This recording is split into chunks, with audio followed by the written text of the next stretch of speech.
जय श्री कृष्णा मित्रों, आज हम सुनेंगे गोवर्धन पूजा की पौराणिक कथा। गोवर्धन पूजा के संबंध में एक लोक कथा प्रचलित है।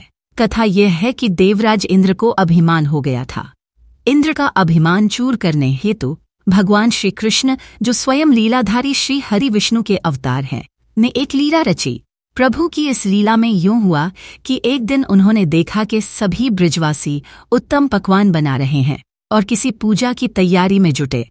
श्री कृष्ण ने बड़े भोलेपन से मैया यशोदा से प्रश्न किया, मैया, ये आप लोग किनकी पूजा की तैयारी कर रहे हैं? कृष्ण की बातें सुनकर मैया बोली, लल्ला, हम देवराज इंद्र की पूजा के लिए अन्नकूट की तैयारी कर रहे हैं।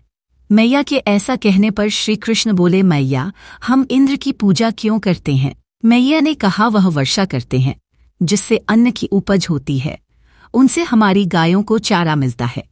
भगवान श्री कृष्ण बोले, हमें तो गोवर्धन पर्वत की पूजा करनी चाहिए, क्योंकि हमारी गायें वहीं चरती हैं। इस दृष्टि से गोवर्धन पर्वत ही पूजनीय है, और इंद्र तो कभी दर्शन भी नहीं देते, वह पूजा न करने पर क्रोधित भी होते हैं। ऐसे अहंकारी की पूजा नहीं करनी चाहिए। लीलाधारी की लीला और माया से सभी ने इंद्र के स्थान पर गोवर्धन पर्वत की पूजा की। देवराज इंद्र ने इसे अपना अपमान समझा और मूसलाधार वर्षा आरंभ कर दी।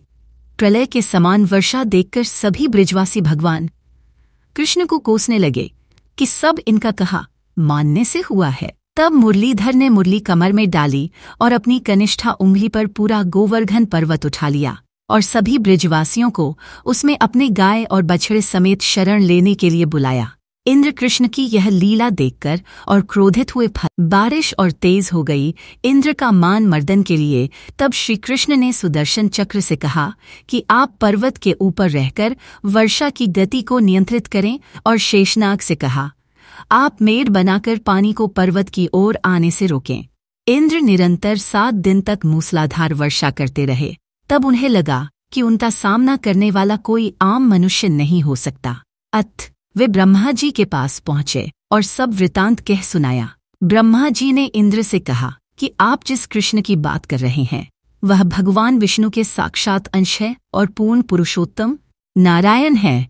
ब्रह्मा जी के मुख से यह सुनकर इंद्र अत्यंत लज्जित हुए और श्री कृष्ण से कहा कि प्रभु, मैं आपको पहचान न सका, इसलिए अहंकारवश भूल कर बैठा। आप दयालु हैं और कृपालु भी, इसलिए मेरी भूल क्षमा करें। इसके पश्चात देवराज इंद्र ने मुरलीधर की पूजा कर उन्हें भोग लगाया। इस पौराणिक घटना के बाद से ही गोवर्धन पूजा की जाने लगी। ब्रजवासी इस दिन गोवर्धन पर्वत की पूजा करते हैं। गाय बैल को इस दिन स्नान कराकर उन्हें रंग लगाया जाता है व उनके गले में नई रस्सी डाली जाती है। गाय और बैलों को गुड़ और चावल मिलाकर खिलाया जाता है। जब कृष्ण ने ब्रजवासियों को मूसलधार वर्षा से बचाने के लिए 7 दिन तक गोवर्धन पर्वत को अपनी सबसे छोटी उंगली पर उठाकर रखा और गोप गोपिकाएं उसकी छाया में सुखपूर्वक रहे, 7वें दिन भगवान ने गोवर्धन को नीचे रखा और प्रतिवर्ष गोवर्धन पूजा करके अन्नकूट उत्सव मनाने की आज्ञा दी। तभी से यह उत्सव अन्नकूट के नाम से मनाया जाने लगा। आप सभी को गोवर्धन पूजा की हार्दिक शुभकामनाएं। हम सभी पर मुरली मनोहर की कृपा सदैव बनी रहे। राधे राधे।